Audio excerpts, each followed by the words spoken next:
ನಮಸ್ತೆ ವೀಕ್ಷಕರೇ, ನನ್ನ ಚಾನೆಲ್ಗೆ ನಿಮ್ಮೆಲ್ಲರಿಗೂ ಸ್ವಾಗತ. ಇವತ್ತಿನ ವಿಡಿಯೋದಲ್ಲಿ ನಾವು ಕೆಲವು ಇಂಗ್ಲೀಷ್ ಪದಗಳ ಅರ್ಥಗಳನ್ನು ತಿಳ್ಕೊಳ್ಳೋಣ ಬನ್ನಿ.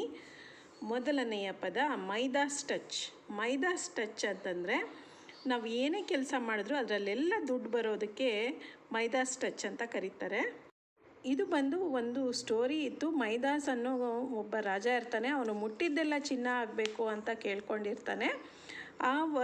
ಅವನ ಹೆಸರಲ್ಲಿ ಇದು ಪದ ಬಂದಿದೆ. ಮುಂದಿನ ಶಬ್ದ ಲಾಂಜ್. ಲಾಂಜ್ ಅಂತಂದರೆ ನಾವು ಆರಾಮಕ್ಕೆ ಹೋಟ್ಲಲ್ಲಿ ಕುತ್ಕೊಳ್ಳೋ ಅಂಥ ಒಂದು ಸ್ಥಳ ಅಥವಾ ಹೊರಗಡೆ ಎಲ್ಲೇ ಆಗಲಿ ಆರಾಮಕ್ಕೆ ಕುತ್ಕೊಳ್ಳೋ ಅಂಥ ಸ್ಥಳಕ್ಕೆ ಲಾಂಜ್ ಅಂತ ಕರೀತಾರೆ. ಮುಂದಿನ ಪದ ಲೆಷನ್. ಲೆಷನ್ ಅಂತಂದರೆ ನಮ್ಮ ದೇಹದಲ್ಲಿ ಎಲ್ಲಾದ್ರೂ ಗಾಯ ಆಗಿರೋದಕ್ಕೆ ಲೆಷನ್ ಅಂತ ಕರೀತಾರೆ. ಮುಂದಿನ ಶಬ್ದ ಲೇಝಿ ಬೋನ್ಸ್. ಲೇಝಿ ಬೋನ್ಸ್ ಅಂತಂದರೆ ಸೋಂಬೇರಿಯಾಗಿರುವಂತಹ ಒಬ್ಬ ವ್ಯಕ್ತಿಗೆ ಲೇಝಿ ಬೋನ್ಸ್ ಅಂತ ಹೇಳ್ತಾರೆ.